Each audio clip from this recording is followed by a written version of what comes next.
Hi, Adrian here. Today I have 10 tips for you that will help you create a card game. Here they are. First tip. Using free sites and bots such as Canva, Game-Icons.net, Midjourney, Wombo. GIMP is a good start for a beginner card game creator. In the beginning, when you don't have a large budget for game production, it is worth using free tools to help you create cards with a professional look. By using these tools, not only you will save money on hiring a professional graphic designer, but you will also have chance to create cards that look much better than the ones you would draw by hand.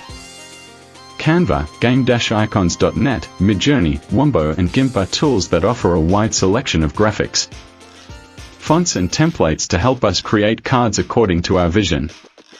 Canva offers easy-to-use templates that allow you to add photos, text and other graphic elements. Game-Icons.net offers free icons that can be used to create cards. Midjourney and Wombo are free bots that draw an image for us based on a script we write. GIMP is a free graphics design program that offers many tools and features for editing images and other graphic elements. By using these free tools, you will be able to create cards with a professional look that will be attractive to players. At the same time, you will be able to save money. Tip number 2. Focus on entertainment, not realism. Players want to have a good time with their friends, not be lectured all the time. Everything in your game doesn't have to be logical and match reality. If your card game has tanks fighting spaceships and at the same time the game includes teleportation and travel to other dimensions, no problem. Focus on making players have fun, not on making game realistic. After all, we are creating card games, not encyclopedias. Third tip, I would like to stress the importance of always having a notebook with you. You never know when you will get an idea for a new card, mechanic, faction or anything else. That's why it's a good idea to have something on hand to quickly jot down your ideas so you don't lose them later. Such little notes can help you develop your game and speed up the whole process. Remember that the best ideas usually come at the least expected moments, so always have a notebook handy. Tip number 4. It is important not to set your sights on earnings. The point is to focus on the process of creating game itself, on its quality and originality, and not on profits that may result from it.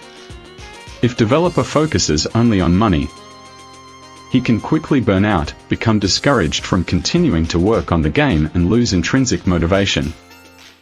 Therefore, it is worth treating card game development as a hobby that brings satisfaction and pleasure. Of course, any hobby can turn into a dream job to earn extra money. However, this should not be an end in itself. Trying to achieve perfect game product, this is what will make a card game developer more likely to succeed and build a loyal community of fans. Tip number 5. It is obvious that creating another card game in a fantasy world, where goblins, elves and dragons appear, may seem tempting, but on the other hand, such designs are already very common and often perceived as monotonous by players. Therefore, it is worth looking for new inspiration to create original and innovative cards. After all, there are many other worlds and dimensions that can become the inspiration for our card game. Likewise, be careful with creating mechanical systems that are already well known to players, such as MTG, where there are 5 colors of cards. Instead, it is advisable to focus on experimenting with different game mechanics, which may give you a chance to discover something original that can attract players to our card game. In conclusion, you don't necessarily have to create another game in a fantasy world or use already well-known game mechanics. Find your own inspiration, create original creatures and surprising mechanics to impress your players. Tip number 6. First set is fun, second set is challenge.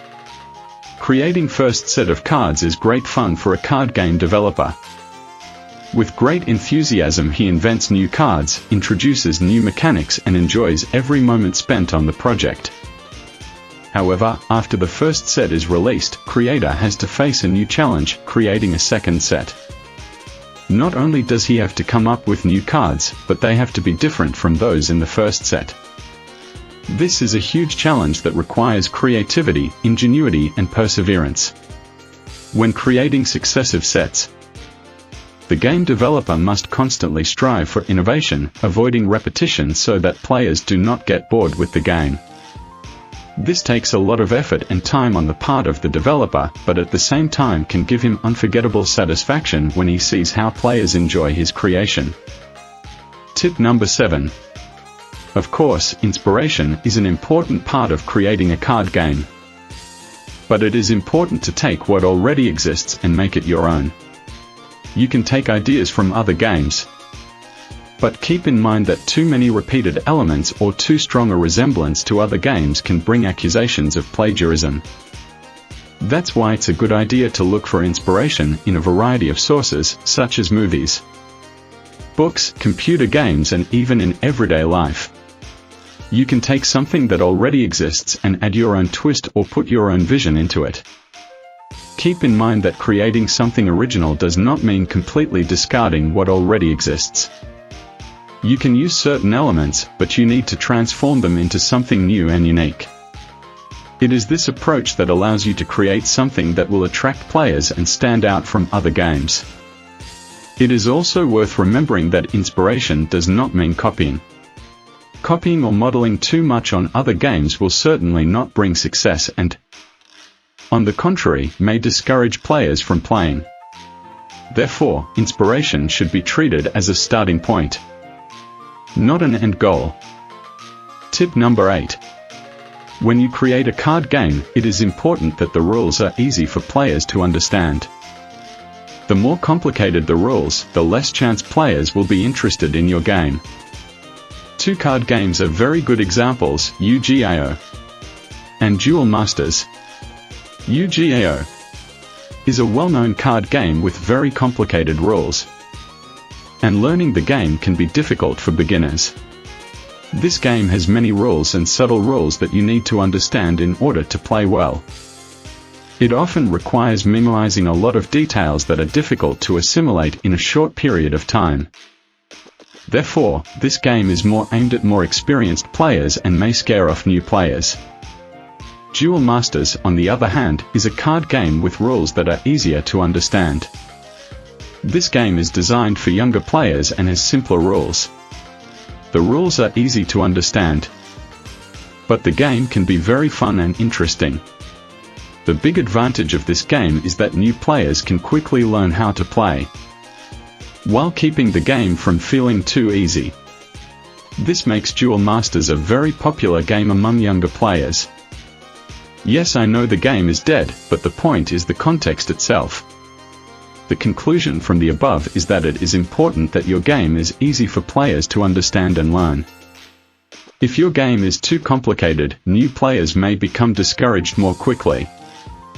Therefore, it's a good idea to review your rules and make sure they are simple and easy to understand.